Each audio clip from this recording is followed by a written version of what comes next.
We're live, bro. Anyway, it's Lumberjack Landlord and Dion Talk Financial Freedom. Good to have my buddy here. We decided we'd get together. We try, believe it or not, everybody, we try almost every Friday to do this.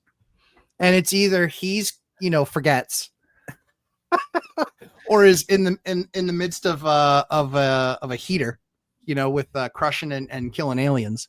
Or my kids have me doing something, or I have some appointment or whatever. But we're here with you today. And so what's really cool is we wanted to talk about the stuff that Dion couldn't be more wrong about. He has a different title, obviously, for his show. But it's really just talking about some of the differences that we have, recognizing that we're both super successful. We both make tons of money. And that's a really awesome thing. And that's what we obviously try and help everybody else do, avoid a lot of the mistakes that we've made. But the idea is just kind of talking about the things that we do that are different, the things that we disagree on. Some people know some of these things, other people don't. But I think the real key is understanding, the explanation behind it. And there's some things that I've warmed up to more that Dion does. There's other things that I still refuse to do. But we wanted to kind of talk about those things. So Dion, thanks for coming and hanging out with me. What did you want to talk about first, pal? Well, I had to adjust the title on my video too, because we're going live on both channels. But how Matt, the Lumberjack Landlord, goes out of his way to make life extremely hard for himself didn't fit. Exactly. So, here we are with things we disagree on when it comes to investing. We're going to leave parenting, relationships, politics, and religion out of this conversation. And we're just going to go with those things that affect investing, financial freedom, retiring early. That video would have blown up the internet. I'm glad we took it down. We did that one time, and the people who were there for the live got to see that both of us are nuts. Yeah, I agree that was the ending result there. Exactly. So we've got a few different topics we're going to be covering in this video at different points, and we'll answer all questions that come up in the chat. Yes. The first one, I think, is the biggest difference between us and our investing strategies is the lazy investor versus the what Thatch Newen would call forced appreciation. Oh, dear the God. Burr methods, the rehabs, the flips, the work that you do that would make me not be an investor. Yep. Yeah. I mean, we know that your time is worth more than $3,750 an hour. We've established that based on the Burr that you did. I think, for me, it is, I think it's kind of cool because a lot of times I know the market well enough and I know my contacts well enough. They can reach out to me and they can say, hey, do you want this deal? And I'll look at it. And that's what we always talk about, really often. You're in an area that's so large and you have so many opportunities just from the perspective that you invest in kind of 6 different places because they're all within like an hour of each other. So because you have that, like you can actually find deals and also population driven, you can find deals, over the course of a 90-day period, you can find 2 or 3 probably worth doing. Is that something, would you agree with that? Is that too aggressive, too big of a number? On like MLS? No, so I think there might be more deals in my market because I'm in so many different markets. That would be a good point. I also think there's a couple contributing factors. First, there's a lot of really bad real estate agents in my area. Whoa. That's right. So there's some good ones. Like I know Beth Traverso. There's a guy, David Pitchler, that I've worked with. There's several agents that are good. There's some of the people that I've met at our local meetup that are becoming agents and will become good agents. But a lot of the listings I've found were a horrible picture, a terrible description. Yep. Like they just kind of gave up and said, hey, this is for sale. If somebody wants it, go for it. They didn't do any of the good marketing. We'll also agree on something later where I bought those break-even deals that we made an entire video about that wanted to break your brain. That makes it easier for me to find deals that don't take work as well, because I'm willing to buy a literal break-even deal, given a couple of other criteria that come up after that. I hate those. Still hate them. But yeah, I mean, I think so for me, all of the farthest any of my properties are from each other is 25 minutes. That's the farthest. So you can go from one end of my portfolio to the other and you're 25 minutes away. And I'm pretty much close to kind of smack dab in the middle, largely speaking. But as I built the portfolio, I wanted to be very concentrated in an area. I wanted to take advantage of economies of scale. I wanted to take advantage of, all the same crews, all the same workers, a lot of guys that are hyper local that don't want to travel, and so in building that out, I had to create a number of different opportunities with deal flow. And so that is, I buy wholesale, I buy off market, I hire virtual assistants to work on lists that we create and then call on those lists. You name it, I've done a deal that way. Tax sale, tax lien, foreclosure from a bank, short sale, you name it, I've done a deal that way. But what I believe that gives me is it gives me a lot more deals to choose from. So I don't have to always say yes when a deal comes across my desk, and I don't have to make it happen. I think a lot of people feel like they're in a position where they have to kind of make a great deal happen because they don't see them very often. So they're like, hey, we have to make this one happen. And so my hope is that, people expand their horizons, go a bunch of these different ways. And then they realize, you get a few calls from a wholesaler over the course of the year, a few from an agent off market. You talk to a couple of people in landlord group that are looking to maybe get rid of something.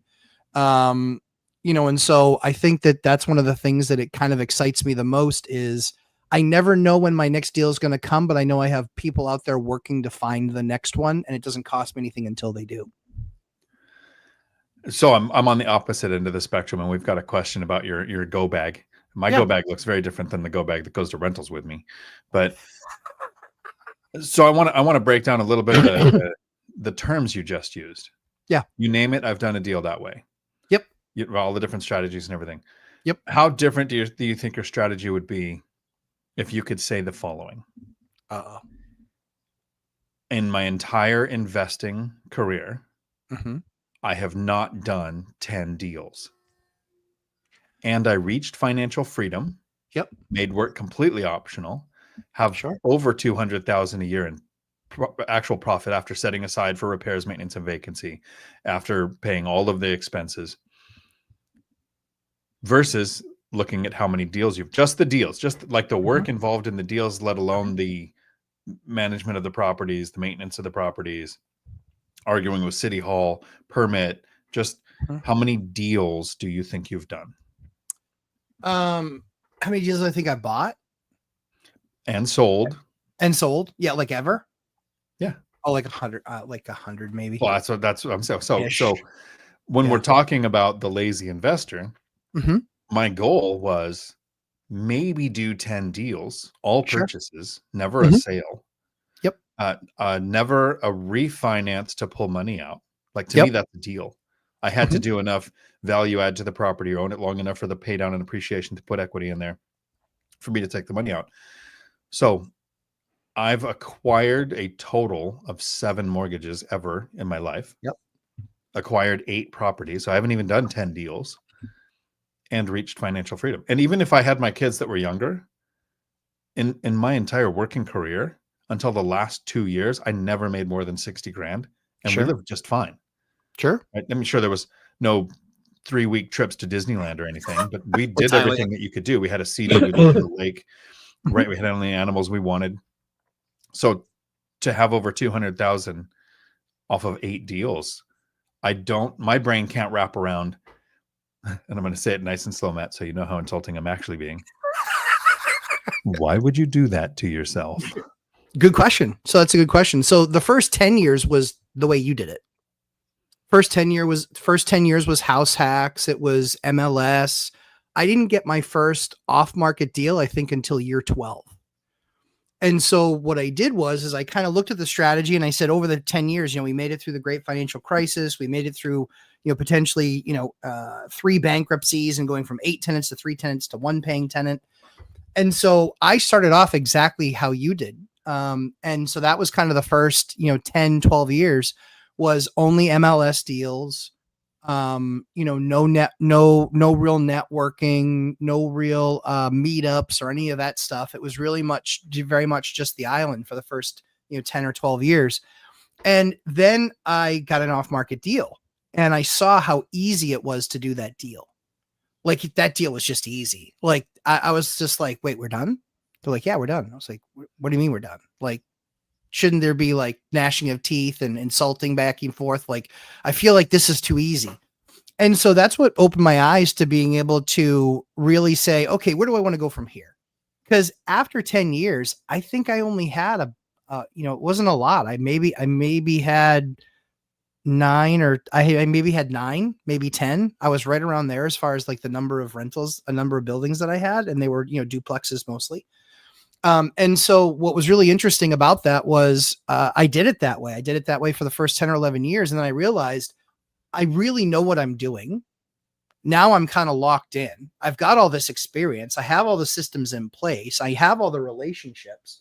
What I need to do is, what do I want to do from here? And then it was kind of what you talked about, which was like the 4X thing. How much money do you want to have? And knowing that I wanted to have plenty of money, knowing that we were waiting to have kids, knowing that we were waiting to do all that stuff. And my wife was a nurse. I'd finished putting her through college. Did I want her working all the time and then I was just home with the kids? Probably not. And it's not that I don't love spending time with my kids, but I'm not like a full-time, I could do 4 kids every single day, 24/7. That's not where I'm gifted. So yeah, the first 10 or 11 years looked a lot like yours. It was just, I made a decision that I said, with all this skill, all the knowledge, all the know-how, I want to do something different that can give me a much bigger pile to pull from. Because the opportunity for me now is I've got 53 buildings and I can change that and I can go to 75 or 100, or I could go down to 25, pay everything off, and just have this massive cash machine and millions of dollars sitting in the bank. All are options. The nice thing is that, as you know, it's having that option. You got to build all that, right? You got to build all that to be able to have that option. To be able to downsize, you have to have enough to downsize from. And still have the nut that you need to make. So yeah, I think, our first 10 years look a lot alike because we both house hacked. We both were, living on nothing because I was paying for a bunch of tenants that weren't paying their rent. So our first 10 years kind of looked a lot alike. I did 9 house hacks in my first 13 years. That was how we did it. 9 house hacks in the first 13. So yeah, my first 10 years looked a lot like yours. It's just, I just made a decision on the other side of it to go, that off-market deal was so easy. I want to do a lot of those. That was easy. So now I just need to set myself up to do that. I like it when I see PE turned RE in the chat on a weekday, because I know he's just sitting at school with an earbud in watching his kids on the field. So I think there's a major difference between those first 10 years, as similar as they can be. Yep. When did you acquire your first property? What age? 22, I think. 22. So 10 years in, you're 32. Yeah. 10 years in, I was 50. Oh, I know. So I think that's probably more so than the lazy nature that either one of us might have. Because at 40, I went all in and grew a CDL school from like 6 staff to 60, revenue from 60,000 to 9 million. Like, I was in the growth trajectory for work. Had I started before 40, even because I didn't even start saving money until 40 to buy that first rental, which I got at about 43. I think it would be, I'd probably have a very different looking real estate portfolio. Yeah, if you started earlier. But starting at 40 and getting to 50 and realizing how much more less actually is. I think, and that was the thing I think for me too was, I loved my job, but I was single. I didn't have any kids. I didn't eventually have any ex-wives, and that's a difference maker, right? Like that, finding that few $100,000 in debt that you had to fix. I didn't have that issue. I didn't have college that I had to pay off because I'm a 9th grade dropout. I didn't have any bills really so much to speak of. My biggest bill was, my 1984 Volvo GLE 760 that I spent $1,500 on because I love cars, but I like driving cheap ones, especially when you're putting a ton of mileage on them. But yeah, I think that first 10 years, it matters when you start to tackle it, right? Like if people start to tackle it young, like myself and like Cody did, and even Christian, he was pretty young when he started, but when we started to tackle it, when we're the age that we are, being a lot younger, we have a much longer time horizon. So, if I'd left properties untouched in my early 50s, a lot of them would be paid off. The cool thing is I can still pay off about as many properties now with the fact that we have the massive cash flow that we do. So we can strategically start paying stuff off. Like we could, in large part, we could pay off a property every couple of months, every 2-3 months, we can pay something off, based on what the mortgages are. So it'll be interesting to see. I should probably answer the question about the go bag. And Ninja Vanish, thanks for the super chat and the super stickers. So the go bag, what is in the go bag? So in my go bag, is always, I think I'll list off the top 10 things, because I know there's some other stuff in there, but it's kind of the top 10 things we have to make sure we have. I always make sure that I have some sort of adjustable pliers, because I never know what I'm going to have to grab onto. So I want to have adjustable pliers. I always have shark bites. I always have a couple of shark bites in my bag, because we have the crimping tool on the truck. And so Kenny has that, but if I had to go out and do something, I could still do something. I have a cutter in my bag, so I can cut any line pretty quickly, and I can get it, get a new piece put in. I've always got a headlamp, that I can put on my head. That's something that I always have. I always have basically a box cutter, but a real box cutter knife, so I can kind of cut through anything that I need to cut through. I've always got a shut off. So if I need to cut into it and get a shut off to shut off a line, I always have a shut off that I can pop on a line and actually shut it off. I always have a set of safety glasses. And it's not a butt kissing moment. I just have one of those. I always have a set of them because I've been underwater flowing and you can't see. So if you put the glasses on, you can at least see with the water smashing you in the face, on like a supply line. I'm trying to think. Those are kind of the big things. The big things that we have. I always carry a pipe in my truck. And that's so I can slide it off on the edge of like a lot of times the steam systems and things like that, they can, you need to get a steam radiator off or something like that. And so you need leverage, and like the 15-inch pipe wrench doesn't really work. So you got to put a pipe on it so you can actually really turn that thing. But that's usually what's mostly in the go bag. Is it's mostly water related. I'll also have a thermostat always in my bag, because when they're like, oh, I don't have any heat, sometimes it can be the thermostat. The thermostat can have died. That's usually what's in the go bag. And then just your normal list of tools, if you will. So a driver, and then a set of bits. So I'm probably going to overshare too much here. Probably. I was just actually helping Chesla with an eviction just before we went to Portugal, and we resolved that when we got back. So I've actually got my go bag sitting here, my tool bag for rentals. And nice. So here, what I've got, and let me see if I can get this to show. We've got, standard different types of drills, but then really where it comes down to is this is a dolly setup. What is that? It's a stack, right? So it's a bunch of tools. The bottom stack, the bottom stack has like a brad nail gun, your jigsaw, like your primary tools for that. But as you come up to the top, it's messy right now because I was putting things away. Each one of these pops off. That top bag has everything that you just mentioned, basically, except for the shark bite stuff. So I'll take that and it just pops off. Put that in the truck.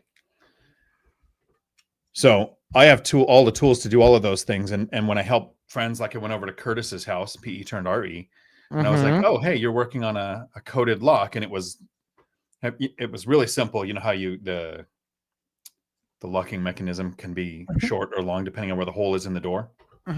So I had all the tools there to fix that. So I'm the lazy guy, but I have all of that stuff. I have it ready to go at any time. But I like the way the stack works because you can throw the whole dolly in the back of the truck. If I know I'm going to be doing like baseboard or door trim or redoing it, putting in a door jamb or anything. I am responding to Michelle. So that's not for my rentals. I can't hire. I'm not going to, well, I could. And I'm a cheap bastard. I don't hire guys to go work at Chesla's house. I'll go work at her house. At her rental. Well, yeah, because of trade. Duh.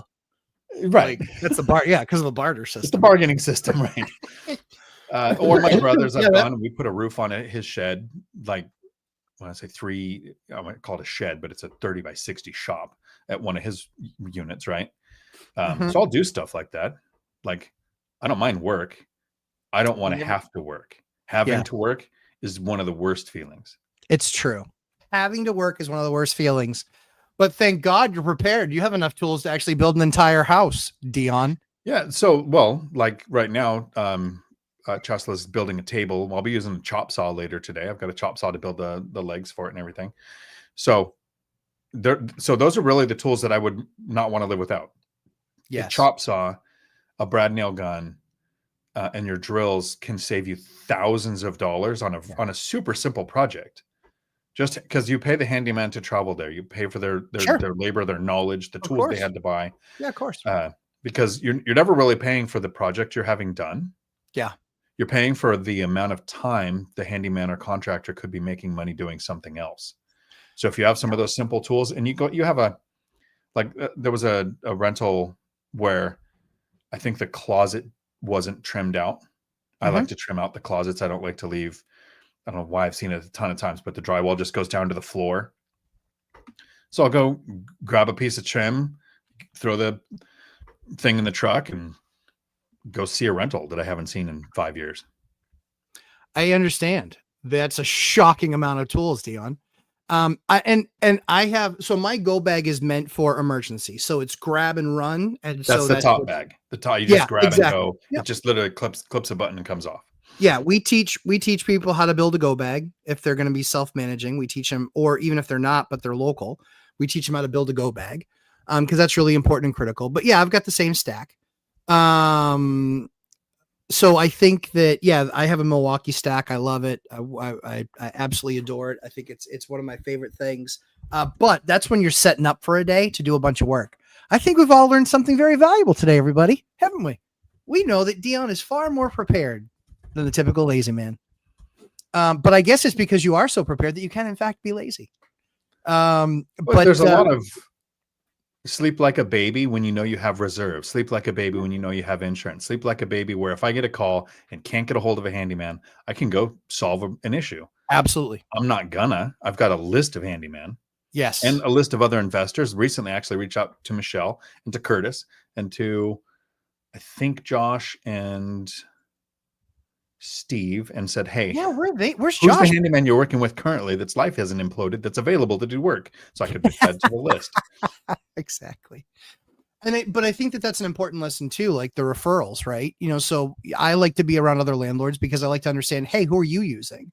Or, hey, who have you used recently that you're just like, I got to stay, they crushed me.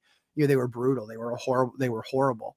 Because everybody noticed the guns and the alcohol when I was doing that. ATF is on their way. Right. Literally what's down there too. But yeah, I think, so on the go bag, that's what the go bag looks like. On the deal side, that's, the first 10 years were not anything other than MLS stuff. And we just wanted to accelerate. So I think that that's what's interesting is I've seen guys like, Kyle Dorn and Robert Farinelli and CJ Underwood. And I've seen a lot of these guys that have gone out there, and I know I'm missing plenty. Sorry, everybody. But I've seen a lot of those guys go out there and, have 3 or 4 different strategy for making acquisition. And it's sped up their business to the end result that they want to get to. I think everybody also, and Dion, something you and I talk a lot about, which is just kind of right sizing. You believe that you're almost maybe too big. And I believe that on Mondays that we're probably almost too big because there's always something that's come in that has to be taken care of. Obviously somebody else takes care of it, but it's still something that's to come in. But I think that's what's really interesting. What's really interesting as we look at that is, we could really truly, depending on what's going on in the market in the next year or two, we could literally be half the size in 2 years. We could also be double the size in 2 years, or we could be exactly the same size. Truthfully, we haven't picked what direction that we're going to go. So, yeah, I've got a few levers to pull. Speaking of things we disagree on, yes.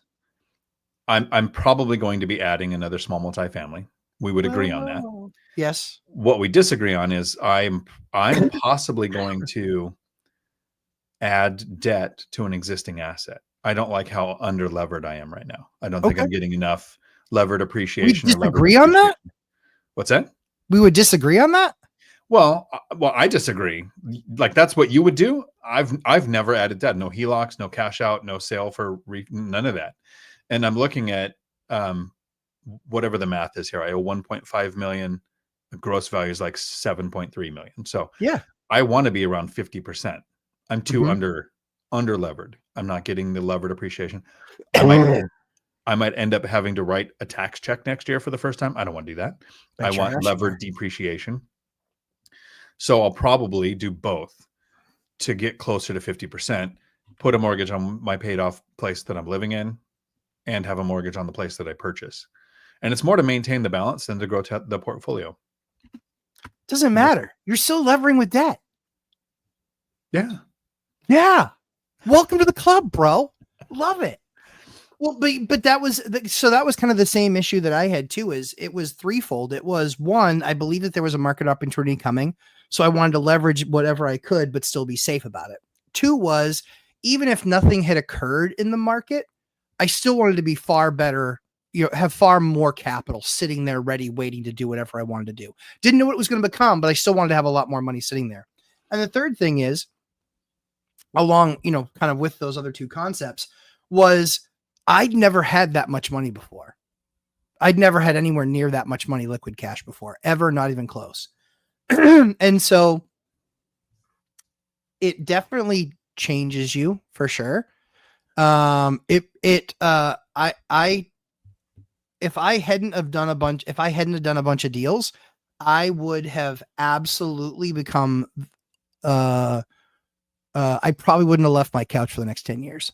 Like I had to do something with, like, I have the propensity to be unbelievably lazy and just sit and use everything up here and just think through things but not actually then go do anything. But just whatever I can do from a phone type of thing. But yeah, I think I don't know. I think it's very, very interesting to see what's going to happen in the next few years. But yeah, I think you're right. You're going to lever up. You're probably going to lever up $1 million, at least $500,000. At least a half, right? Yeah. A half, at least a half. Well, no, it'll probably be $1 million with the purchase. Yeah, that's right? What I meant. So the 400 to 500,000 is going to be the mortgage.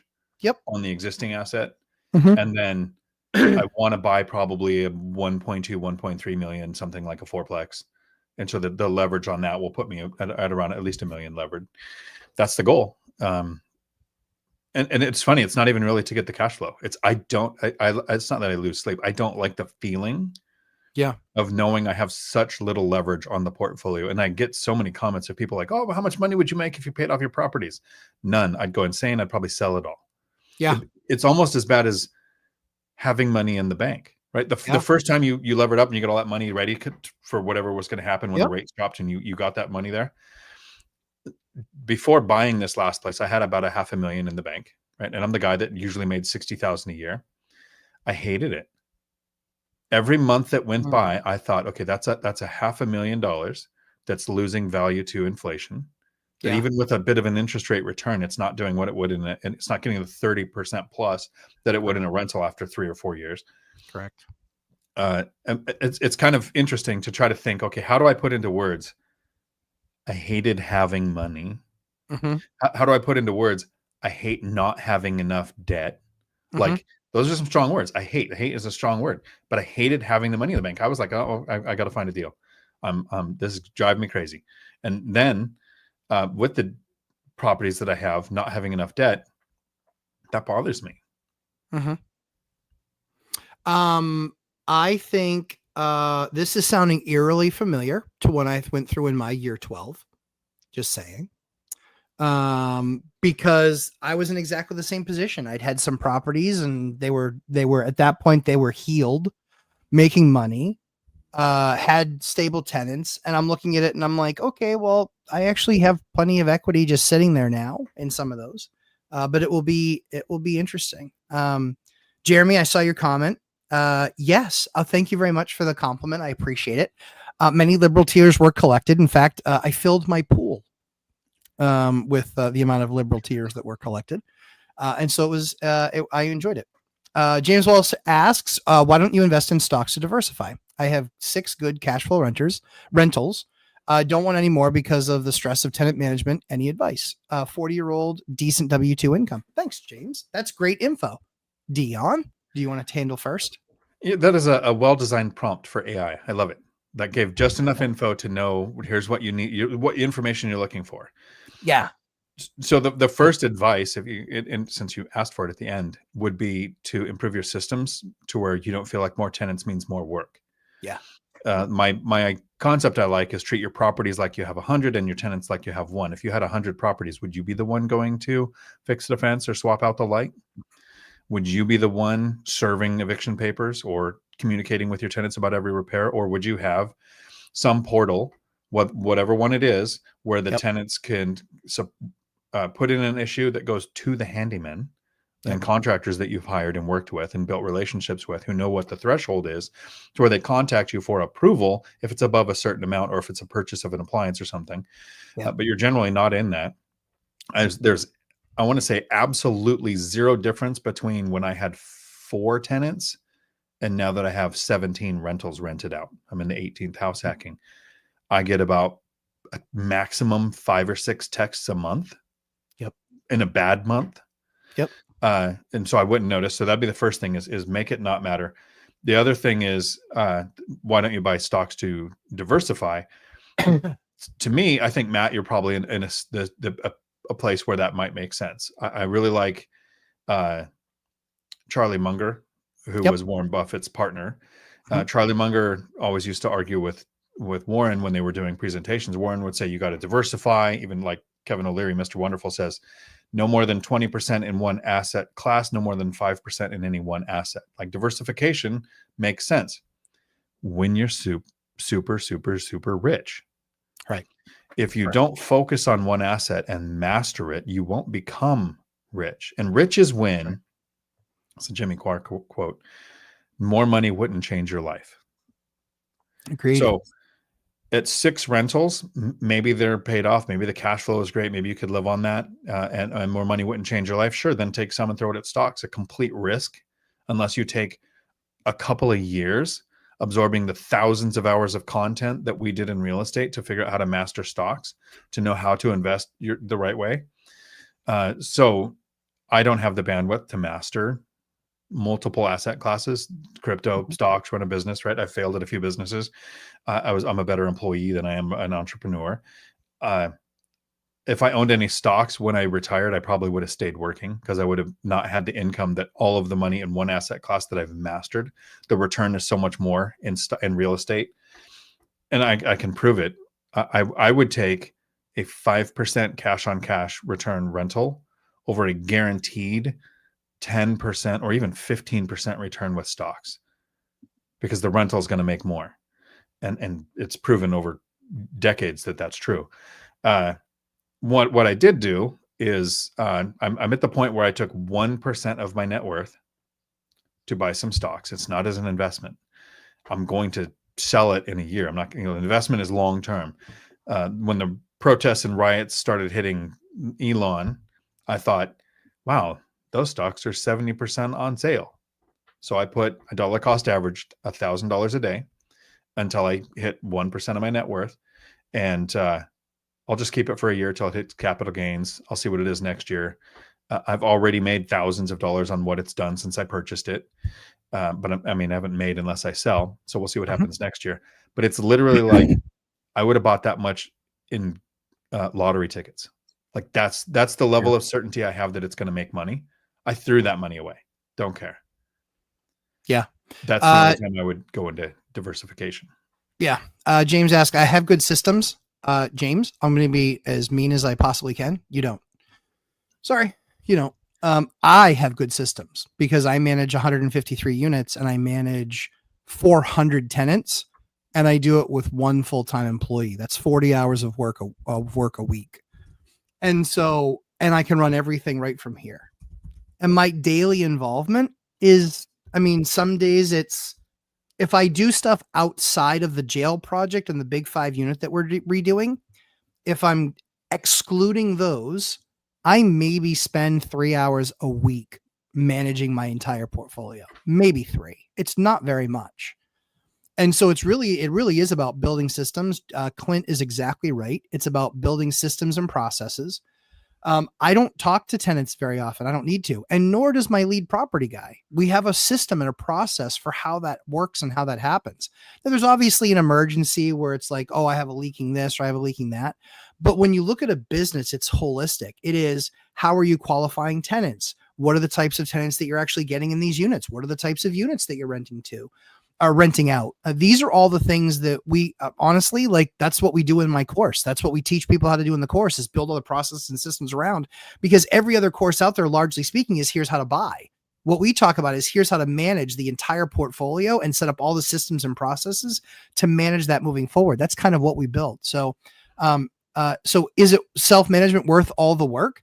Yeah. My 3 hours a week, is it worth the 3 hours a week that I spend to make the amount of money I do? Hell yeah. You won't find short of an entertainer or a basketball player, you're probably not going to find somebody that makes more money per hour than I do on a monthly basis, certainly in the real world. And it's just a ton of money. And it's because I have systems and processes, everything set up to manage the business. And all I have to do is check in, make some adjustments, make some plans. But that's why I'm excited to be done these big projects.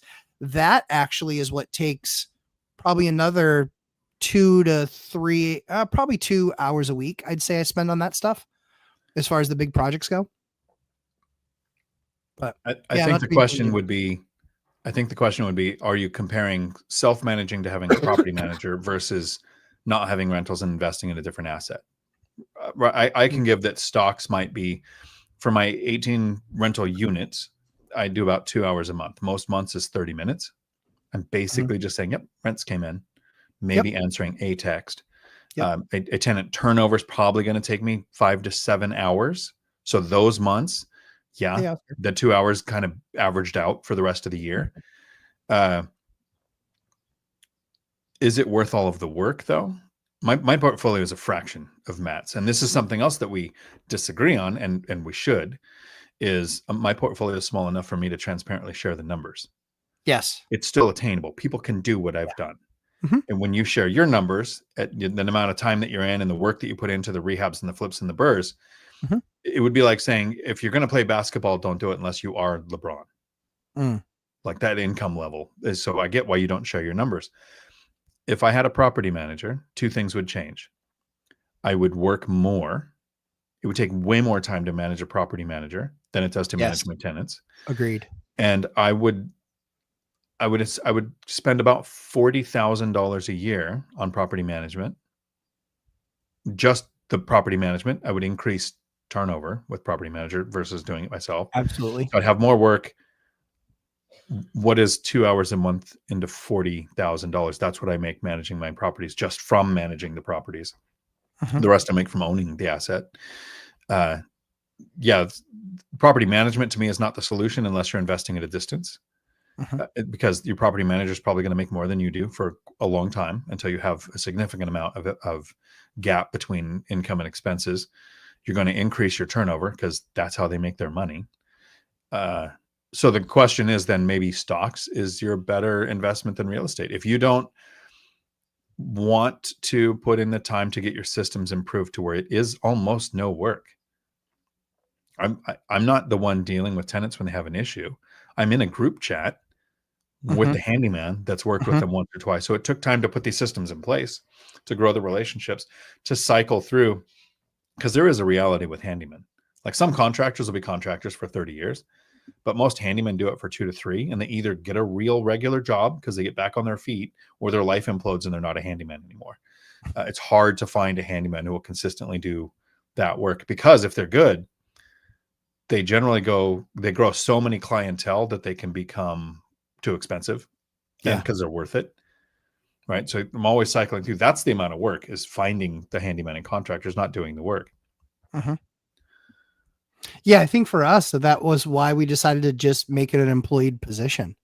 We could get somebody that we really liked. We could get somebody that we could make a difference for them and for their life, and they were going to make a difference for us and ours. But obviously you're not doing that with 20 units. You're going to have to be at probably 50. But that was probably the thing that we did was we waited until we were at probably 120 before we brought on somebody in that role. So yeah, it was, I think it's 100. I think for us, it was about 120 where we brought somebody on. We could have done it at 50 or 60, but decided not to, just because it was that much more that we could continue to put into the business and grow the business. But yeah, largely speaking, almost all of our stuff is outsourced. We're going to be changing the designation in 2026. Ash isn't going to do the books anymore. She's not going to do any of that stuff anymore. We're going to take that away from her and just outsource that piece. And then I'll just look at that financial report on an ongoing basis. So at that point, like I said, I think it's pretty straightforward. But yeah, and not to attack you, James, but yeah, I can honestly tell you there's systems and processes that we put in for every one of the people in the boot camp that they manage their entire life right from their phone. And it can be that easy, but it comes down to running it right. Yeah, no, I think it's good to point out we're not trying to attack James, because we say this all the time too. There's no one right way. There's a one right way for you. And maybe James is the diversified guy. Maybe you do study stocks well enough and know how to put money into it. Maybe your income is high enough to where stocks can have a return. There's a lot of reasons why stocks didn't make sense for me. I didn't start saving until I was 40. So I didn't have decades for compound interest to do anything. I didn't have the income to invest enough for it to be anything substantial. So that's why real estate made more sense to me on a couple different levels. Yep. The other thing that we disagree on, I had a list because there is a few. What was the other one? What was the next one? Well, we've kind of touched the recycling cash flow versus recycling capital. But you're going to do that versus active. You're about to do that. Yeah, it's a lever I'm thinking of pulling for 2 years. You're about to do that. You're still going to do it. You came over to the dark side. You're still going to do it. Hey, Dion, good to see you. I think this is a good one. Okay. I doubt it. You are creating generational wealth. Yes. And that is the third last thing. It's in the top last three things I ever want to do. I do not want my kids thinking they're getting anything. They've got a couple of stories that they go with. Is first, my next ex-wife hasn't even been born yet, and she's going to get everything. So they shouldn't expect anything. The second is it's divided into three for the three kids, but if any of them spend a penny on their mother, the other two get everything. The other thing is my will is going to start with being of sound mind and body. I spent it all. Yeah. I want them thinking if they aren't successful on their own, they're not getting anything from me. But if they are successful on their own, I'll add to it. Yeah. Yeah. For our kids, so the generational wealth thing, it's more, I like spending time with my kids. I want to spend as much time as I can with my kids. They're all going to have jobs like I did when I was a kid. Sam still comes to job sites and he'll help clean up, and he's 7. But all of the kids will do that stuff. They'll all grow up around the business. They'll all grow up working around the business. They'll all grow up seeing the other contractors and how we treat people. And they go pick up rent from tenants, and they sometimes will go with me to fix something if for some reason Kenny's not available. Thankfully, that's only been a couple times this year, which was nice. But they will go with me. And so the idea is, the plan is not to retire and hand them anything. The plan, or even die. The plan would be that they would work in the business. And then if something were to happen to me, we'd sell off a bunch of assets and create capital just to make sure that Ash is okay. And, she doesn't want to do this anymore, or whatever that looks like. But yeah, for us, it's not to hand off a business. If the kids decide that they want to do this, there will be a buyout structure for sure, or maybe even an ASOP, but there will be some sort of a buyout structure. They will not be getting anything. They will not be getting anything handed to them. They will have to earn it. But it was much more, I like being out in the field with my kids, and they're young enough where I can do it. And so, yeah, they've done, the two oldest, Sam, who's 7, and Bryn, who's 6. They've actually been on sites doing work, doing cleanup, picking up weeds, picking up trash. They've done that stuff already. So I do actually agree with that. It's not going to be generational wealth where they get handed anything. I would say I'd spend it on a bunch of really elaborate vacations, but I hate vacations, so it's not going to really work. I hate vacations too. I love traveling. Yeah, I hate that too. So a vacation is, let me go here for 2 weeks. Yeah. So if you have a day or two of travel, right, you don't have much. But if you say I'm gonna go here, how long can I stay with a passport? Yeah. How long could I stay if I went through the work to go get a visa? Sure. So a minimum is a month if I'm going to travel. Yeah. Like with airfare or anything, like or on a boat or anything, a ship. I'll take a road trip that's shorter. But yeah, no, I love the travel as long as it's long. So here's something else that I think we disagree on. Okay. Because we've made videos about it. Yes. Is buying break-even deals. Oh, fuck. I think you have what's called survivor's bias. You've made it through the hard work to get to a successful position, and so you would only buy either a great deal or a deal that has what you call meat on the bone. You're going to make so much off it; it's worth the time and energy and effort to buy it because you don't need it.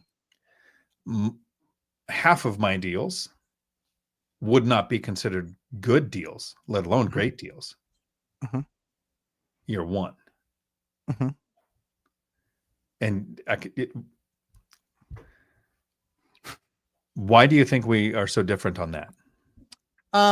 So I will buy deals when I see what the horizon is, i.e. like I'll buy something where all the rents are $1,200 because I know they're $2,000. And I recognize that, even some people are bad tenants. They're behind on rent or this, that, or the other.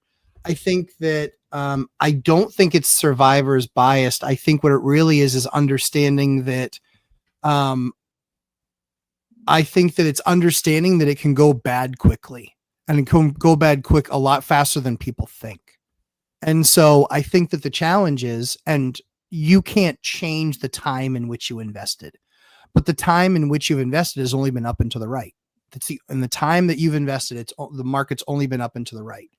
And sadly, I had to, be part of the great financial crisis. I wasn't one that did ninja loans. I didn't do any liar loans. I didn't get any deals where I was able to state my income. I wasn't able to buy anything for 5% down when it came to investment properties. I wasn't able to do that.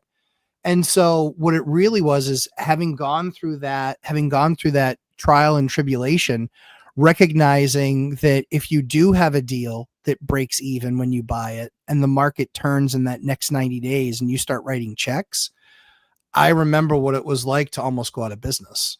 And so right now there's a lot more deals that will happen now that will put people under than there ever have been in the past, because people are willing to do the appreciation play like it's just something that's guaranteed in the next 2 years. Right. So there's so many of these gurus out there where they're just like, no, you don't get it. And it's like, no, I do get it, asshole. I don't want people going bankrupt. I don't want people having to show up for work every single day, because if they're in Dion's position when he started investing and they're making $60,000 a year and they're a single parent, they don't have any money left, bro. Like this means bankruptcy for them, even with a couple, it's the same thing. So for me, I just want that cash flow being there. Because I don't know if I can get to the other side. I don't know how long it's going to be. I don't know what I don't know what could possibly happen, but it was scary. So have you ever heard the stories of my grandma used to save tin foil? Yeah, of course. Right. My grandmother used to save tinfoil. Yep. So they're not quite preppers, right? But they are so extremely frugal because they're not sure when the bread lines are going to start, or when you need the ticket every other day based on your license plate when you can get fuel. Yep, sure. Okay. So I think you have that survivor's bias from the 2008 housing crash. How would it have gone if you had 1/3 Section 8, 1/3 military, 1/3 working or retired, and not all from the same industry or same economic drivers? One of the reasons why I'm so spread out, it's you're 25 minutes. I'm at least an hour, because I've got the ports, the base, Boeing, Amazon, all of the different businesses. you would have had less than a third of your portfolio impacted by the GFC. Maybe. So, as you know, Well, in the military, Section 8 jumped up like 30% the next year. Yeah. So in your area, in our area, it didn't. Sadly, it was really bad in Manchester, and that's where I owned at the time. Manchester barely went up, but all the expenses went through the roof. So that was one of the things I actually went back and looked at. Second thing was, as far as the military go, they were still doing layoffs then. In that time frame. So I don't know that would have been guaranteed. I could have been stuck that way. I think that the biggest mistake that I made was where I invested. That was the mistake. The mistake was where I invested by far. It wasn't how I invested. It was very much where I invested, because all the market tenants went away. The one that was still left paying, she was in the Air Force, but we still could have been affected the other ways with, Section 8 was just the Section 8 was 25% less. And yes, it's that much more than zero. But the problem is that I couldn't afford to have a Section 8 tenant in there with what I needed to get for rents. They were 20% less than what I needed to get for rent, because I bought in the wrong area and I bought with the wrong metrics of cash flow. That was what really, hamstrung me. The end result was great financial crisis. All the construction guys go out of business and none of them have jobs.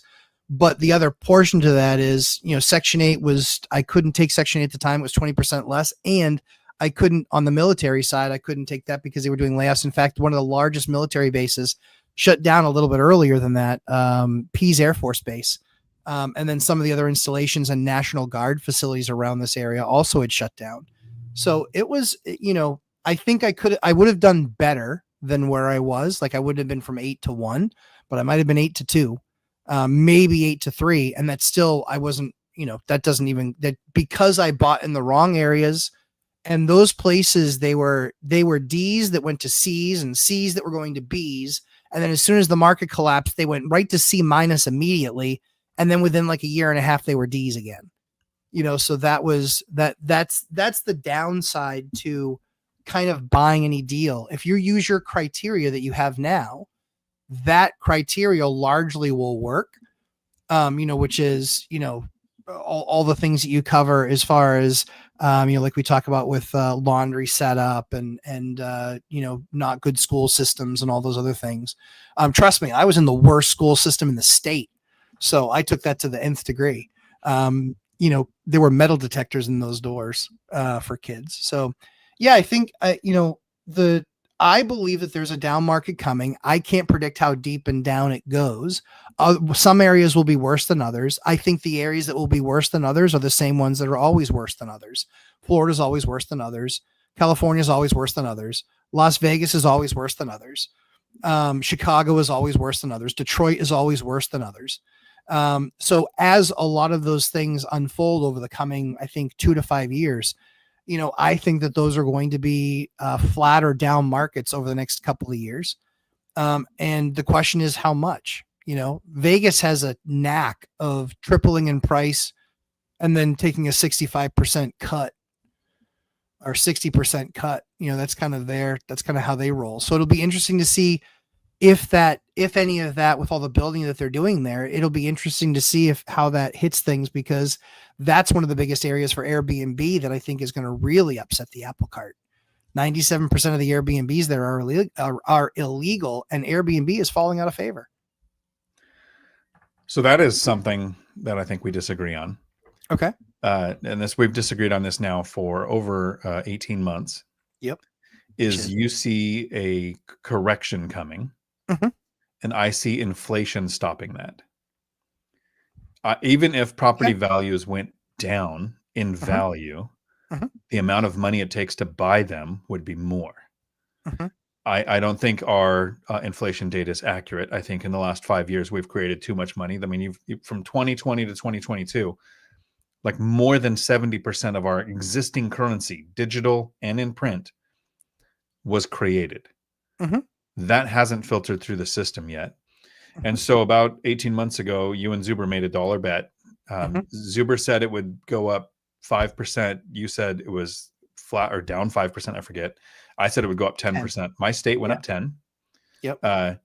Market wide, it was up over 5. And you've said several times down from the peak, but I'm going year over year data. If we look Sure. right now, it's up year over year. If we went back to this time last year, it's up year over year. 5 years in a row, up year over year. Doesn't mean that we've had any kind of correction. It is local. Mhm. You are going to see places like Vegas that has that economy that's driven by Vegas, basically, Mhm. do bizarre, weird things, massive increases. It's going to be the not the canary in the gold mine, but just something that like plays vertical pong with values. And then I go back to the price increase or decline has zero impact on me. Mhm. The rent increase or decline has an impact on me. Like you, I've invested to where rents could go down 50%. I still don't have to go back to work. Sure. I could still make all the bills. Mhm. Maybe I would travel a little less. Maybe I wouldn't plan on buying a new GMC pickup in about a year. Maybe I'd put it off 2 or 3 years. Mhm. Right. So it can have an impact on some aspects of life, but not like needing or not needing a job. I don't see rents going down, but I invest like they're going to. Mhm. I don't see prices going down. Mhm. I'm thinking about buying like prices were going to go down. We did that video with Zuber the other day. What would you do if we knew a crash was coming? I'd buy a rental. So I'm probably going to buy a rental, Sure. thinking if prices come down, I definitely want to be the one that owns the asset. And, Mhm. and I know that everybody out there that watches the Crash Bro videos goes, well, if it's going to crash, don't buy now, wait for the crash. And no, that's the person who loses. Right. You're going to hear don't catch a falling knife. You're going to hear double dip recession, double dip crash. Mhm. Lenders are going to disappear. But in almost every recession, rents increase. The Mhm. reason that houses go down in value is because more become available for sale. Lenders don't want to lend. People don't want to buy. If people aren't buying, that's why the prices are coming down. There's more renters. I want to own the asset people want. Mhm. And then on that, another point on that diversification versus stocks versus real estate, we have diversified, right? You have different types of tenants. You're in 3 markets, not just one. I think that level of diversification and being in more markets, we're planning on prices could come down, rents can come down. That makes us more active. So maybe we agree on that and the Crash Bros disagree. How many times have you seen in the chat on the Crash Bro channels? Because I know I'm in there trolling too. But they go, I'm so glad I found your content, Mr. Crash Bro, whoever they're watching. Mhm. I saw this one recently. My girlfriend almost talked me into buying a rental 2 years ago. Yeah. I mean, And they idiots. think that's a good thing. Right. They're dumb. That's why they didn't buy the rental. Um, so for me, what I see is I see days on market. So below the median, houses are still selling quickly. Above the median, they aren't. They'll still the even though they might sell for less than what they hope for, they're still going to make money. But I think that pricing is absolutely coming down. Rentals, we used to have, like a 4 days on market type of thing before we were under lease, and now it's longer. We're in the 20s.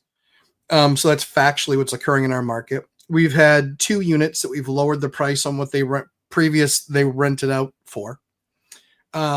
And those were recent tenants, so they were tenants that lived there for a couple of years. We should have had some decent appreciation in the rent. We didn't. It was flat, or in these 2 cases, it was actually down. The ones that we had where tenants were there for 4 and 5 years, obviously those are significant appreciation in rents. So yeah, what I'm seeing in my market is I'm seeing record sales still on small multis, 2s, 3s, and 4s. On single families above the median price range, I'm seeing them sit and sit and sit. So that would be my question. Yeah, There's a lot of times where I'm not going to say that hang on, yeah. that you used human origami Hmm. to make your point, Hmm. twisted yourself into a thing. When luxury comes down, Hmm. home volume or home sale prices look like they came down. But Sure. we are Yep. not buying luxury. So I guess maybe that's the logic leap I haven't taken, is I'm looking at what is a duplex in a Class C neighborhood going for? Sure. It's more than last year. I It expect it to be is. more next year than this Yep. year, It even is. though the house across the street from mine that just listed for $950 for a 700 square foot 2-bedroom. Sure. like is probably not going to sell for that. But the duplexes in the area are going to sell for more. So the luxury is going to come down. We have a question here from Money. If you want to grab that one and throw it up on the screen. Newbie investor, for maintenance, do you all do pest control quarterly, roof, gutter cleaning, HVAC annually? Anything I missed? Yeah, so I don't have an HVAC company go and change out a filter twice a year. That's silly. Like we'll buy a pack of 4 filters, and when someone's over there doing something, hey, was it changed in the last, check it. Was it changed in the last 6 months? Cool. Then swap it. So we don't pay for HVAC maintenance. That's very expensive. We don't pay for quarterly pest control because do you really have that bad of a pest problem? We don't pay for that. That's not anything that we take care of as far as like pest control goes. We address an issue, then we make sure that it's done properly so it's no longer an issue moving forward. And then it's something that's then monitored thereafter. But if you've actually eliminated the pest problem, then you shouldn't be having to do 2 treatments a year to keep the pest problem away. Second thing. Third thing is tree trimming. That shouldn't have to be done every year. No tree grows that fast. So it's do it properly, and you're probably good for 5 years, Dion. You're the tree guy. So if you just do it the right way, do it for 5 years, do it, and then you're done for 5 years. Never, ever, ever wait. No disrespect at all meant to you, Chris Ramsey, but never wait until the storm because you get the same answer from every tree guy. He'll give you one of these. Why'd you call me now? Go away. Insurance is paying me 10 times what you would, so you're not on my list. Exactly. I'm definitely not going to help you with that because I make 10x when it actually cracks through your face and through the face of your house. Like I'm going to make that money. So that's where, for me, it's that preemptive. But again, I think you're way, way, way too over the top with all of the things that you're doing. Like Dion and I talk about, it is, hey, you can check the filter when they're there doing some other work. No tree guy is going to make sure that you're a priority before that. And when you do that trimming, we just did one. We just did one. We had them go around and hit a bunch of properties. The last time that those were done was 4 or 5 years ago, maybe 6. And yes, Chris writes, regarding the pest thing. Yeah, it obviously depends, like what market you're in, termites or whatever. But again, most of those things, if they're selling you on a plan where we need to keep on coming back, then what type of treatment did you do that only works for 6 months? I'm trying to better understand what are the long-term policies. Like once after I've killed everything off and nothing has any place here anymore, what can I do to make it so they just never come back? Usually there's something like that. Hopefully that's helpful to you, Money. So Money, these are great questions. Nice. Thanks for clarifying that you're here in Washington because real estate is local. Know what you need to do. There are places where you probably have different pest control. I don't know what you guys do in Florida with those 3-foot green lizards that are all over the sides of the roads. I don't know if they get on your properties or not. But in Washington, we have sugar ants. So I don't do pest control. I educate the tenants on how to buy Toro from Lowe's or Home Depot and how to put it out once a year or so, depending on if there's maintenance at a property or not for something else. We'll put rat poisoning in crawl spaces or behind a dishwasher. The HVAC stuff, living in Spokane, here's the most important piece of advice that I can give you. Don't have HVAC. It's not needed in this state. I have 2 properties with it. I had 4. Every time there's an issue that's going to cost more than $1,000, rip it out, put in cadet heaters in the walls.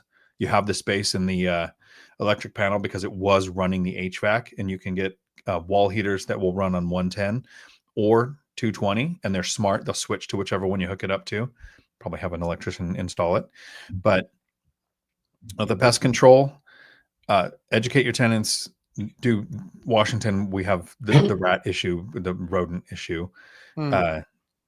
I've never paid pest treatment, and believe me, they've got good sales pitches if they show up. That's literally how the YouTuber Chandler David Smith made his money to buy rentals. He started in his early 20s and was making $90,000 per summer selling pest control things that people don't need. Yeah. The tree thing, each property is unique depending on the trees that are there. Make sure that, for me, the 2 things that matter is one, that anything that's a danger to the property, like if it's leaning like it's going to fall in the next storm, Is it towards the field or towards the house? That would determine whether I do anything about it.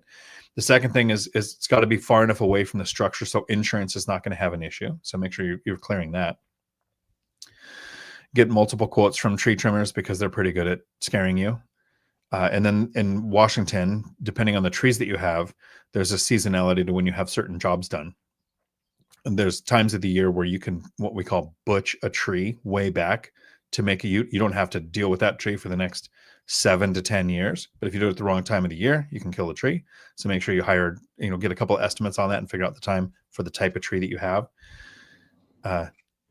It's almost like, based on the question, you want systems for doing maintenance that would make it harder than what has to be done.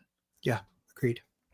Because what you're probably looking at there is you're probably at 12 to $1,500 worth of maintenance contracts. And the way that Dion and I do it, I mean, for me, I'm less than $100 for all of that same work. I'm less than $100 because there's, on an annualized basis, I'm less than $100 for all that work. Yep. And as far as like the filters go, leave filters with your tenants. They're not that expensive, and just tell them, hey, if you want to swap this out every quarter, as long as it's accessible. Yeah. Most of them are easily accessible. See, Dion's allowed to be lazy because all of his tenants have to work so hard. They're doing all the spraying. They're doing all the filter changes. We just have people take care of that. But yeah, for us, it is just look in the system. Hey, and we just have them date the filter. From our perspective, we have HVAC systems because we need heat very much in the summertime. Sometimes they have central air as well, but that's something really easy for us to that's something very simple for us to change out. And if we haven't been to a property in a year, we want to be there. We want to put eyes on it at least one time.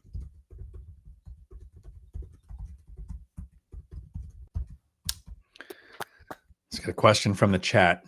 The people who know us, who know our content, who hear us talk separate from each other. What is something they think we would disagree on? I mean, everyone knows that you're a liberal and I'm a conservative. So true. No. I mean, if you knew that, then you definitely knew what you were in for on the Raging Tomato. Right, exactly. Still, congratulations on going on there. I would not want to surround myself with that much stupid. It was I felt I'm a good swimmer. So thankfully I was able to swim in the vast pool of idiocy. The definition of lazy. I don't know. I think Dion and I have the same definition. I think that,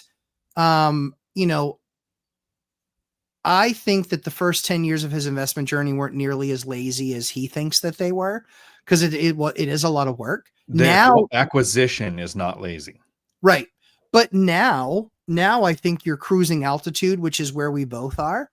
And so my definition of lazy, and when I hit lazy, is like a step above coma.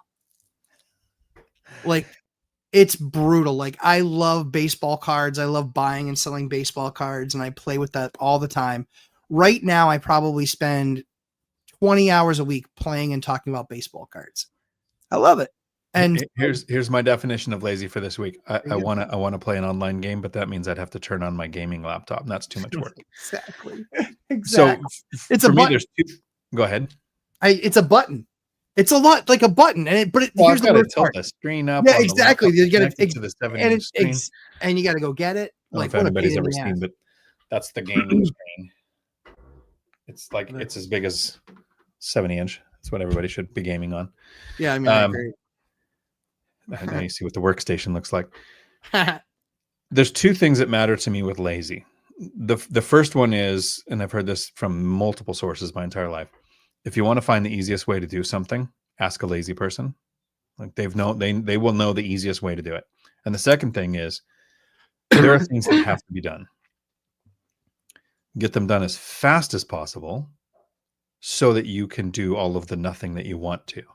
Mm-hmm. It's not lazy that you delay what you need to do. It's not lazy that you don't do something, right? Like, the wrong kind of lazy is contacting a lender and getting a loan from them. The right kind of lazy is contacting a lender shopping rates once you're under contract to get the best rates and terms so that you do the least number of purchases to get you to the right cash flow because you know you got the best interest rate. So the lazy was do all of the work to make sure I'm contacting these agencies to get the right rates and terms on these mortgages. The wrong lazy would be, well, first, real lazy would not be buying a rental, but the wrong lazy would be just getting one agent, one mortgage deal, and doing it. The right kind of lazy is you developing a relationship with your lenders over decades on multiple deals to where they'll create product for you so that you get the best deals, so that you have the most cash flow, so you can be as lazy as you want. Like that's the right kind of lazy. So I think we kind of agree on the type of lazy. We'll always disagree on who's more lazy. Ash is right. We do disagree on marriage. We've covered that in a previous video. Christopher Ramsey. Hang on. Before we go on that. Yeah. Hypothetical world, hypothetical scenario. Something happens to Ashley. Uh-huh. You getting married again? Yeah. Oh, yeah. Really? Oh, yeah. Sure. Why? I mean, for me, what's the benefit? So for me, I really enjoyed my marriage to Ashley. But you didn't enjoy being around her when you weren't married? No, I did. I think that you hated her enough to get the government involved. You thought that was the solution? Yes. No, for me, it's much more. And so we talked about this on our religious one. It is much more how religion views marriage. And so religion says you can't get married. It was banned biblically for 2,000 years, but not anymore. It was to join families. It was not to say you were joined in the face of God. Like, but now your own religion a little. Yeah, but now let's argue that one. Let's get people pissed off. But now we're good. So yeah. So I would, if something happened to Ashley, yeah, I would see where I end up. I would be open to getting married again. I know that we've talked about, Ash and I have talked about it. She's like, I don't ever want to get married again. She goes, she's like, it would be constant disappointment. I was like, you're not wrong. You're not wrong there. So she's smart. And then I think Christopher Ramsey got it right. What do you do with $300,000 of debt equity on a home? Well, the good news is that Dion is about to do exactly, he's going to take the lumberjack approach where he's going to lever some asset up, put some debt on something. So we definitely disagree on that because I've had way more than 300,000 in debt equity beyond like what lenders would go to. Yeah. For Dion, you have $300,000 of debt equity on multiple properties. Yeah. And I don't know that I have, I don't think I have one that doesn't. Right. And I'm okay with that. I sleep like a baby. I sleep like a baby knowing that bothers you. See, and that's the thing is what has to happen is I have to get into scuba and then do some amazing scuba thing that Dion couldn't afford because he doesn't have because he has debt equity. But that will never happen. I'm too afraid of getting harpooned. So it's just not going to happen. Yeah. Would I rent Scott Brady asks, would you rent an apartment with a 6-foot ceiling? I wouldn't because I'm 6'1". Well, I'm 3'7", so I would probably be okay. No, what's really funny is that Dion is, what are you? 5? Me? Yeah. I'm short. I'm like 5'8". 5'8". Okay. Well, I just didn't want to get the number wrong. So Dion's 5'8". I usually say 3 foot something. Yeah. So Dion's 5'8", but I'm 6'1", and I look like a child because of how I have my thing set up. And that's okay. Or at least we all experienced that with Frank. We saw him on Zoom calls for months. Exactly. We meet him and we're like, and he's a giant. Are you Frank's dad? Where's Frank's dad? Yeah, exactly. I didn't realize we were wearing, we were wearing stilts. But yeah, so Scott, I've had a unit with about a 6-foot ceiling. I have rented it out, but obviously, you're likely, I think we've never, ever, ever rented to anybody other than girls. I don't think we ever rented to a guy that rented that unit. So it is a challenge. The question is, why is it only 6 feet? Is it a roof? Is it a basement unit? On basement units, you can it's about $30,000 to dig up the entire basement. If it is a basement, it's about $30,000 to dig up a basement and put your plumbing lower, but then you can create another foot in height and you're good. If it's an attic, very often you can, pick where the joists are and you can actually raise the roof. and you can raise the roof line. Again, an expensive thing, but if you think about, oh, it's $40,000 to do that, but now I have a unit that I can rent. Well, there you go. Like, where else are you getting units for $40,000? For me, it would depend on what is in the area. If I'm in my market specifically, if I'm in Thurston County, Yelm, outside of Tacoma, it has to be a regular height ceiling. I would not invest in the city limits of Tacoma. Before I decided that, I was looking at rentals there, and 90% of them are 2-story, where the top is maybe at one point was an attic, but they're probably not even 6 foot. Interesting. But it's normal. Everyone in that area expects the upstairs to be for kids or for shorter people. So in the right area, absolutely. In an area where it was the ones that stood out and it significantly limited my ability to attract a tenant, no. Yeah. I mean, I can see the ad. Like, we would teach you how to write the right ad for that. It would be only Oompa Loompas need apply. You know, you do something to that regard. Want to feel taller? Yeah, this is the place for you. You want to be a giant amongst men? Rent here. What other things do you want to talk about, Dion? We came up on an hour and 15 minutes. Well, I think it was good. I mean, we, other than the last little rant on marriage where I should have not gone, we were staying on topics related to real estate and investing. Where to live? I would never live on the East Coast. Yeah, I would never live in a state that suffers from generational blue balls. Yeah, that's getting there too. So I would never move back to California, but Washington is quickly becoming as bad or worse as California. I don't know that there's anywhere else in the country I'd want to live, though. Yeah, I mean, it's a unique place. You know, you don't really have winters. It does rain a decent amount, but you don't really have winters, so you don't have to worry about snow plowing and salting and icing and frozen pipes very often. Frozen pipes do happen every once in a while out there, but not near with the frequency that they happen here. Yeah, I mean, I think every part of the country has its thing. You know, here we don't have to have central HVAC. We don't have to have central air, I mean. No, but you die if you get locked out in the winter for 3 months. Yes, very true. Yep. Yeah. So there's like I said, I think, you know, from that perspective too, is that, yeah, I mean, I'd be hard pressed to find states that identify with the politics that I have within my state. That's why I love New Hampshire. I had the chance to do Massachusetts, New Hampshire, and Maine, and I picked New Hampshire because they were the most aligned with landlords. What are your thoughts on Olayinka asks, what are your thoughts with houses around a railway track? That's a great question. Usually I'm diametrically opposed.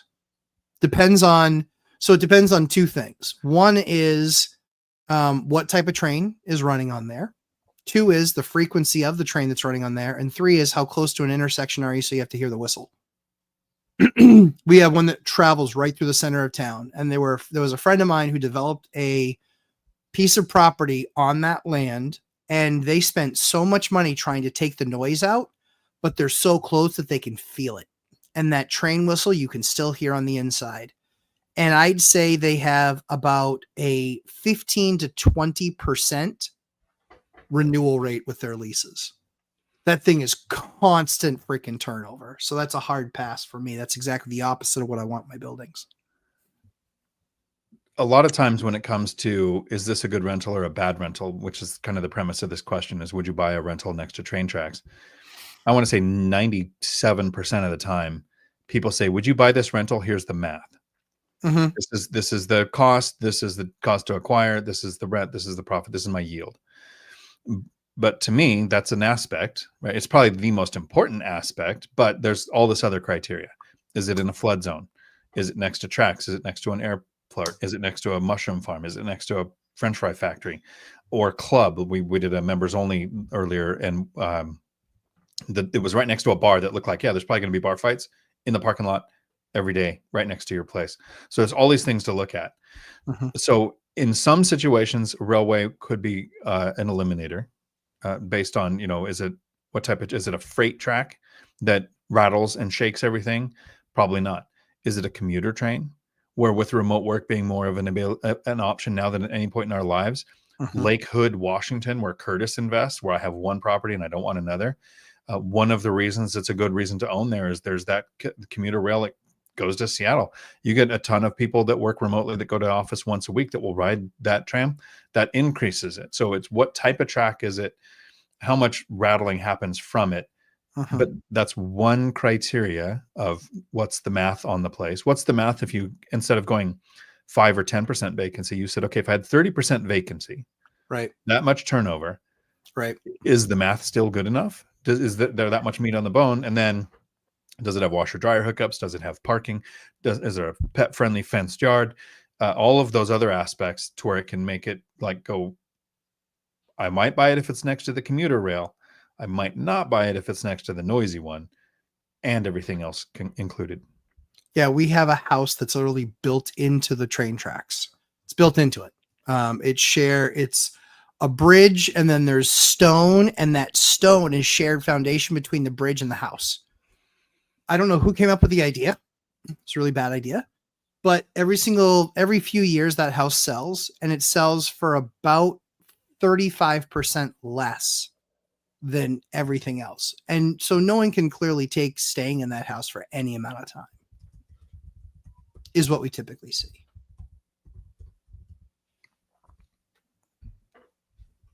Anything else? We disagree on alcohol. We do. We disagree on alcohol and marijuana, I believe. I don't think so.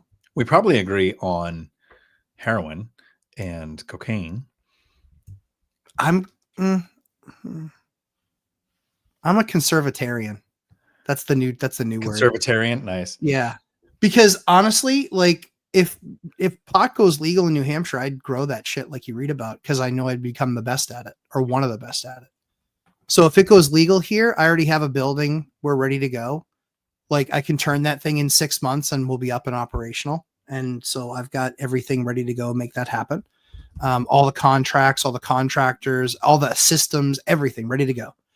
The PO's all but filled out. Alcohol, I don't care. I don't drink it myself. But yeah. Yeah. So you don't drink. No. I do. So we disagree on that. Well, what do we disagree on though? I don't care that you drink. I just choose not to drink myself. I was just picking something else to argue on. It's the same thing. Like I don't eat seafood either. But it's not because I disagree with seafood. You live where they actually have lobster rolls. We have everything here. I hate seafood. I just don't like it. I'm a texture eater, so I don't like shrimp. I don't like lobster. I don't like all those things. This morning. Yeah, I literally would go out with friends on their lobster boat, and I'd lobster fish for the day because it was fun. And it's a great workout, pulling all the traps and okay, so there we disagree. I can't stand fishing.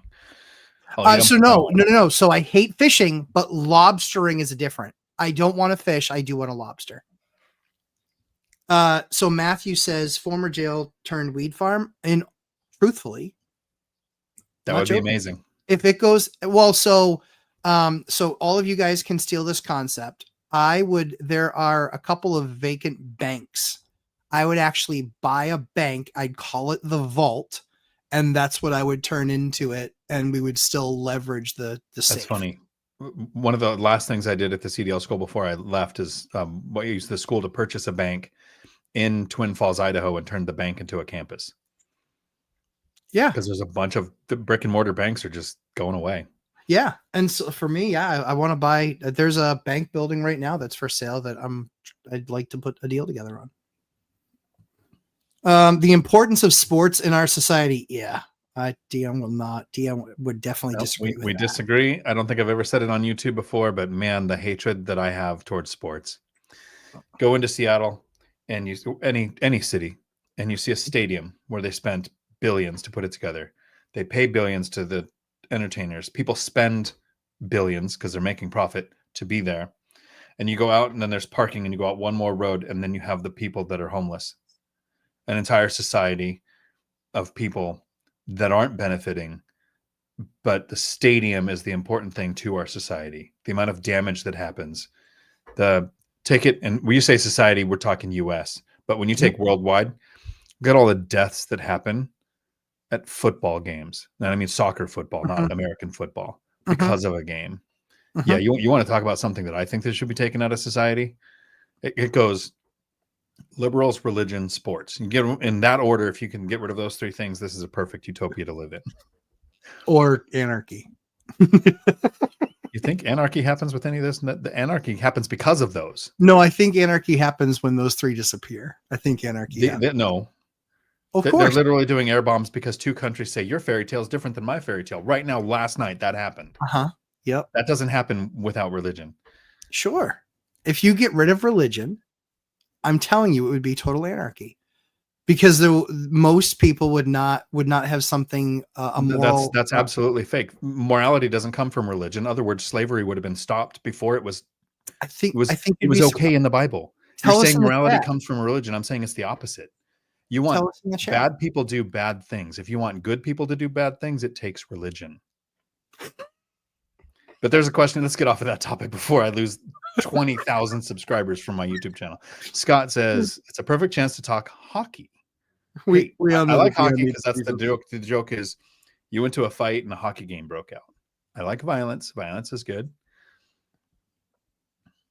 We want Florida to win because we're Brad Marchand people, so we want Florida to win. So last night was disappointing when they lost in overtime. You lost me when you're thinking there's an ice rink in Florida. Like, that doesn't go together. There's many ice rinks in Florida. I'm sure there are. Scott Coleman, hey guys, you need a mediator. I'm usually have time. You're both half right and half wrong. Well, it's good. It's good to be at least half right. I'll guarantee I'm wrong most of the time. That's why we don't go on these subjects. And here's the best part. Dion and I are still good friends. I don't think any less of him. And he doesn't think any less of me. And that's cool. I normally wouldn't have a friend like Dion, only because we wouldn't have ever been in the same circles to hang out. We just never would have been in the same circles. That's the power of YouTube University. 1,000%. So, outside of the people that I've met through real estate, through investing, through these podcasts and everything, they don't watch the content. So I want to be absolutely transparent here. Most of the people I know are losers. They drag me down. They are that lobster. It's a crab in a bucket, right? The one that pulls the other crabs down in the bucket. No life goals. Never think of finances. A debate like this would never happen. So I'm super happy to have found YouTube, to find people like you, like the people in the chat. Like I've met, a ton of the people that are in the chat today, in person at events or at local meetups. That doesn't happen without a platform like this. I agree. Yeah. And so that's where we get to do fun stuff like this and get to talk about stuff that we can help change people's lives, which is the most fun part. Dion, anything else? Well, I think the thing to wrap up with is we disagreed on several things. Neither one of us was right. We were right for us. And there wasn't like I wasn't trying to convince you my way was right. You weren't trying to convince me your way was right. Everybody watching should take something that you do and improve their investing, something that I do and improve their investing, something that Mike does. Like everybody that we interact with has something that you can take and improve your systems with.